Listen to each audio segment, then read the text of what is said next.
নমস্কার সবাই, কেমন আছেন? আশা করি সবাই অনেক ভালো আছে। তো প্রিয়াঙ্কা ব্লগসে আপনাদেরকে আবার স্বাগতম জানাচ্ছি। তো আজকে আমি বাড়িতে চলে এসেছি। আজকে বললে ভুল হবে, কালকে দুপুরে চলে এসেছি। তো এসে খাওয়া দাওয়া করার পর আর ভিডিও দিতে ইচ্ছে করেনি জার্নি করে আসার পর। তো এখন তো সকালবেলা, সকাল না, এখন প্রায় 12টার মতো বাজে। তো দেখলাম মা রান্না করতে চলে এসেছে, আর মার হাতের মাংস রান্নাটা আমার খুবই পছন্দের। তো মা এখানে মাংসটা পরিষ্কার করে নিচ্ছে, পরিষ্কার করে বাটিতে রাখছে। তো বললাম চলো তাহলে একটা ভিডিও বানিয়ে ফেলি। তো এখানে মা যে দেশি মুরগিটা রান্না করবে সেটাই আজ আপনাদের সাথে শেয়ার করব, যে সে কীভাবে দেশি মুরগিটা রান্না করে। আর তার হাতের মুরগির মাংসটা আমার খুবই পছন্দের। তো এখানে মা আমার ঠাকুমার জন্য 2 পিস মাছ ভেজে রাখছে, কারণ সে তো আর মাংস খায় না। তো তার জন্য মাছ ভেজে রাখছে। আর এখানে কিন্তু চুলায় ভাত বসিয়ে দিয়েছে। রাইস কুকারটা আমাদের একটু সমস্যা দেখা দিয়েছে, যার কারণে তো এখানে এই যে ভাতটা হতে আছে, আর এই ভাতটা হতে একটু সময় নেয়। তো আমি আস্তে আস্তে দেখি মা তেলে পেস্টটা দিয়ে দিয়েছে। তো পেস্টটাকে সে ভালো করে বলছে। আমি বললাম মা এখন এটার ভিতর কি দেবে? মা বলে পেস্টটাকে একটু ভালো করে ভাজা হোক, তারপর এটার ভিতর রসুন আর আদা বাটাটা দিয়ে দেবো।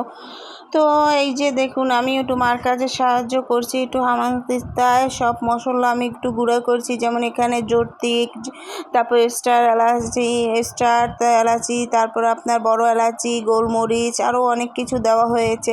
তো এটা দিলে নাকি মাংস থেকে একটা সুন্দর ফ্লেভার আসে। তো আমি ভাই রান্না করলে এত কিছু তো ব্যবহার করি না। তো মার কাছ থেকে আজকে দেখে গেলাম। তো এখন থেকে এগুলোই ট্রিট আমি অ্যাপ্লাই করব আমার মাংসতে। যাই হোক, এখানে কিন্তু মাংসটা ধুয়ে ভালো করে মা একটু রেখে দিয়েছে। তো আমি এবার একটু হাত দিয়ে নাড়াচাড়া করছি। কি করব বলেন, একটু তো নাড়াচাড়া করতে হয়। রান্নার মানুষ যদি একটু রান্নাবান্না নাই করি তাহলে কি ভালো দেখায়? তো এখানে কিন্তু মা একটু হালকা করে রসুনটাকে থেতলিয়ে তারপর দিয়ে দিল। এখন মা এখানে রসুনটা একটু ভালো করে ভাজা ভাজা হয়ে গেলে পর মা বললো এখানে আদা দিয়ে দেবে। তো আজকে ছেলের স্কুল ছুটি হয়েছে, ছুটি দিয়ে দিয়েছে। পর ছেলে আসার জন্য খুব বায়না করছে, তার দিদার বাসায় বেড়াতে আসবে। তো ছেলেকে নিয়ে একদম কালকে দুপুরবেলা চলে এসেছি। তো চলে আসার পর আপনাদের সাথে যে এসে দুদণ্ড কথা বলবো, কিন্তু ভিডিও শেয়ার করব, তো তখন আর জার্নির কারণে ইচ্ছা করেনি। তো আর কালকে এর জন্য আমি কোনো ভিডিও আপলোড করতেও পাইনি। তো আজকে এই যে মার রান্নাটা আপনাদের সাথে শেয়ার করছি, আশা করি আপনাদের সবারই ভালো লাগবে। তো এখানে এই যে আদা বাটাটা আমি আবার দিয়ে দিলাম, আদা বাটা দিয়ে দিয়েছি। তো ওদিকে মা দিচ্ছে, আর আমি বলছি তুমি দিতে থাকো, আমি এখানে নাড়াচাড়া করি, একটু আমিও রান্নাবান্না করি। তো এখানে মা দেওয়ার পর মা বললো এটাকে একটু ভালো করে তেলের সাথে আগে একটু ভাজা ভাজা করে নিই তারপর। আর মা দেখুন এই একটা বাটিতে সব ধরনের মশলাগুলো নিয়ে নিয়েছে। যেমন এখানে নিয়েছে আপনার কাঁচা মরিচ বাটা, হলুদ বাটা, তারপর ধনিয়ার গুঁড়া, মরিচের গুঁড়া আর জিরার গুঁড়া নেবে। নিয়ে তারপর একসাথে সামান্য একটু জলের সাথে মিশিয়ে তারপর আপনার এই যে তেলটা, যেখানে পেঁয়াজ রসুন আদাটা আমি ভাজা ভাজা করছি ওখানে দিয়ে দেবো। তাহলে নাকি আপনার মশলাটা নাকি পুড়ে যায় না। তো মার এই নতুন প্রক্রিয়া রান্নাটা দেখে আমার খুবই পছন্দ হয়েছে। তো এখন থেকে আমি এটাই ব্যবহার করব। আর এই যে দেখেছেন গুঁড়া করে রেখেছিলাম যেই জিনিসগুলো, এগুলো মা দিয়ে দেবে পরে দিয়ে দেবে। তো যাই হোক, এগুলো রেখে দিলাম এই পাশে। তো মাকে বললাম মা রান্না করতে কি বেশি দেরি আছে, কারণ দুপুরও হয়ে গেছে অনেকটা, আর ছেলেদেরকে খাওয়াতে হবে। মা বলে দেশি মুরগি তো একটু রান্না করতে তো সময়ই লাগবে। তো ভিডিও করতে করতে বাইরের দিক দেখছিলাম, হঠাৎ করে একটু বৃষ্টি নেমেছিল। তো এখানে কিন্তু মা এই যে দেখুন মশলাটাকে একদম জলের সাথে সুন্দর করে মিশিয়ে তারপরে এই যে ঝোলে ছেড়ে দিল। তো ঝোলে ছেড়ে দেওয়ার পর এখন এটাকে বললো যে একটু ভালো করে কষিয়ে নেব, তারপর ছেড়ে মাংসটাকে কষাবো। তো মাদের আসলে মাদের রান্নার কোনো তুলনাই হয় না। মাদের রান্না এতটাই মজার হয় যে নিজেরা রান্না করলে সেই রান্নার কোনো স্বাদ পাই না, কিন্তু এই রান্না অল্প মশলা দিয়ে রান্না করলে যেন মনে হয় যেন অনেক ভালো লাগে খেতে, মনে হয় যেন একটা অন্যরকম শান্তি পাই।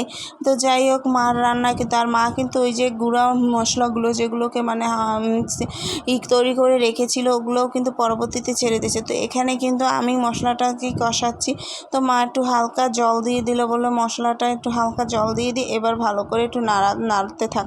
তো এদিকে কি কিন্তু এই যে আপনারা ভাবছেন হয়তো না মানে শুধু মাংস করেছি, মাংসর রান্না বসানো দিয়ে কিন্তু আমি অনেক কাজ করে এসেছি। যেমন ছেলেদেরকে স্নান টান করিয়ে ওদেরকে বসিয়ে দিয়েছি, আর ওদেরকে মাংস দিয়ে তো আর খাওয়াতে পারবো না, যেহেতু প্রায় দুপুর 1:30টার মতো বেজে গেছে। আর আজকে রান্নাটা আমার যে একটু দেরি হয়ে গেছে, তো যে সকালবেলা যে মা কিছু রান্না করেছিল সেইগুলো দিয়েই ওদেরকে খাওয়ানো হয়েছে। তো বড় ছেলে এখন পর্যন্ত খায়নি, সে বলেছে আমাদের সাথে বসে খাবে। তো এখানে কিন্তু এই যে লবণ দেওয়া হচ্ছে, আর এই সময় ভিডিওটা করার সময় আমার আসলে অন্যদিকে তাকানো ছিল, যার কারণে ভিডিওটি স্পষ্ট হয়নি। তো আমি চিন্তা করলাম যাই হোক, এই যে দেখুন স্পষ্ট করে দিয়েছি এখন। আর আজকে ভিডিওটি কীরকম হয়েছে জানি না, আশা করি আপনাদের সবারই ভালো লাগবে। তো এই যে আমি মশলাটাকে এখন ভালোভাবে কষিয়ে নিচ্ছি। আর দেখবেন ভালো করে রান্না করে মশলা কষিয়ে যদি মাংসটা রান্না করা হয়, তাহলে কিন্তু সেই মাংসের কিন্তু স্বাদটা একদম অন্যরকম লাগে, খেতে খুব ভালো লাগে। তো এখানে মা আবার একটু হালকা করে চিনি দিয়ে দিয়েছে, মানে মিষ্টিটা দিলে নাকি মাংসের ভিতর হালকা মিষ্টি দিলে নাকি সেই মাংসের স্বাদটা আরও মজার লাগে। তো আমি এটা তো জানতাম না। তো যাই হোক, এখানে আর এই যে সকালবেলা কী রান্না হয়েছে দেখুন, পটল ভাজা, কোমর ভাজা, আর এখানে আছে এই যে মাসের তখন মাছ ভাজা করেছিল ঠাকুমার জন্য, সে মাছ ভাজা করে রেখেছে। আর এখানে এই যে সকালবেলার জন্য একটা ঝাল দিয়ে আলু ভর্তা আর একটা ঝাল আলু ভর্তা, মানে অনেকে আছে ঝাল খেতে পারে না, যেমন আমার ছেলে, আমার মেজো বোন আছে, যারা একদম ঝাল খেতে পারে না, তো তাদের জন্য ওটা করা হয়েছে।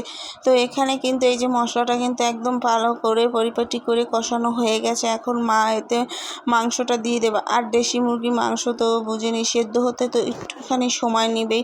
তো এখানে কিন্তু এই যে মা মাংসগুলো সব ছেড়ে দিচ্ছে। আর মাংস ছাড়ার সময় মানে মশলাটা কষানোর সময় এত সুন্দর একটা স্মেল আসছিল, আপনাদেরকে কি বলবো। তো এখানে কিন্তু সব মাংস দেওয়া হয়ে গেছে। এখন এটাকে একটু ভালো করে ভালো করে নাড়াচাড়া করে নিচ্ছি। নাড়াচাড়া করে একদম মাংসের গায়ে ভালো করে মশলাটা দিয়ে নেব।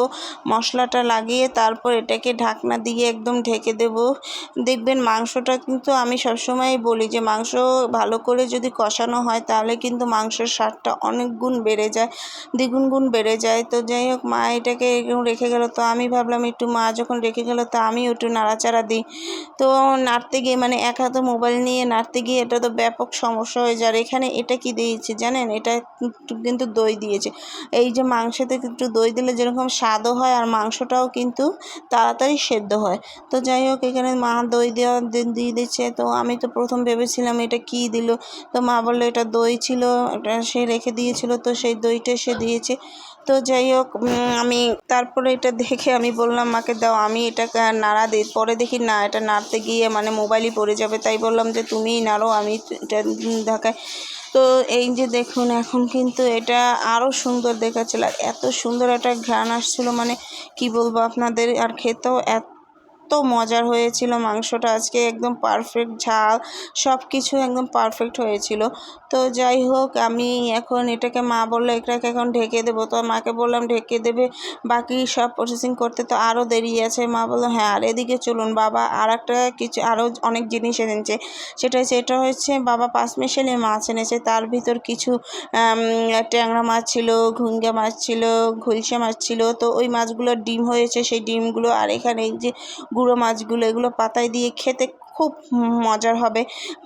আর এদিকে দেখুন, এই যে সেই মানে এখানে বাটা মাছও আছে। আর এটা হচ্ছে কি মাছ, আমাদের এখানে এটাকে ট্যাংরা মাছ বলে। আপনাদের কার অঞ্চলে কি মাছ বলে অবশ্যই কমেন্ট করে জানাবেন। আর কালকে ঠিক দুপুরবেলা আমার একটা লাইভ আসবে, তো আপনারা অবশ্যই আশা করি আমার লাইভে জয়েন করবেন। তো এই মাছগুলো আমাদের কর্মচারীরা কেটে রেখে দিয়ে গেছে পরিষ্কার করে। তো মা ওটাকে প্রসেসিং করছে, আর আমাকে বলছে তুমি গিয়ে একটু মাংসটাকে নাড়া দিয়ে আসো। তো আমি এই যে মাংসটা নাড়া দিতে চালাই, দেখুন মাংস ঢেকে দেওয়ার পর কি পরিমাণ ঝোল বের হয়েছে, মানে জল কি পরিমাণ বের হয়েছে। তো মাকে বললাম এটার পর কি এখানে একটু জল দিবে না? মা বলে হ্যাঁ, গরম জল দেবো। আর সবসময় কিন্তু দেশি মুরগি বলেন, খাসি মাংস বলেন, পাশে একটু গরম জল করে রাখা হয়েছে, কারণ গরম জল দিলে কিন্তু মাংসটা একটু তাড়াতাড়ি রান্না হয়। তো এদিকে এটা কষানো মানে প্রায় হয়ে গেছে, আমি ঢাকনা দিয়ে ঢেকে রেখে তারপর চলে গেলাম ছোট ছেলেকে ঘুম পাড়াতে। এসে দেখি মা গরম জল দিয়ে দিয়েছে। আর এই যে দেখুন, একদম আমাদের মাংসের ফাইনাল লুক চলে এসেছে। এত মজার হয়েছিল কি বলবো আপনাদের, যেরকম মানে কালার হয়েছিল খেতেও সেই স্বাদ হয়েছিল, পারফেক্ট সব কিছু হয়েছিল। তো যখন আমি এই ভিডিওটা মানে ভয়েস দিচ্ছিলাম তখন মনে হলো যে এটাকে আবার আমি আরেকবার খাই, মানে এতটাই মজার হয়েছিল মাংস রান্নাটা। তো এদিকে এই মাংসটাকে এটা কিন্তু আমি নাড়াচাড়া করছি, মা তখন কিন্তু রান্নাঘরের কাছেও ছিল না। তো মা বললো আমাকে ডেকে, আমি কিন্তু এখন মাংসটা এখন নামাবো, তো তুমি কি এখন আসবে? আমি বলি হ্যাঁ হ্যাঁ আমি আসতেছি। আর মাংসের কিন্তু এই পরিমাণ ঝোল রেখেছি কারণ আমার বাসায় একজন ছোট সদস্য আছে যে মাংসের ঝোল খুবই পছন্দ করে, আমিও করি, তো সে খুবই পছন্দ করে, তো তার জন্যই এই যে ঝোল রাখাটা হয়েছে। আর মাংসটা দেখেন কতটাই গেবি গেবি হয়েছে দেখতে। তো যাই হোক, এখানে কিন্তু এই যে মাংসটা নামানো হয়ে গেছে। তো এদিকে দুপুর হয়ে গেছে আর বাবাও চলে এসেছে খাবার খাওয়ার জন্য। তো এই ভিডিওটি এই পর্যন্ত, ভালো লাগলে লাইক কমেন্ট শেয়ার করতেন ভুলবেন না। টাটা।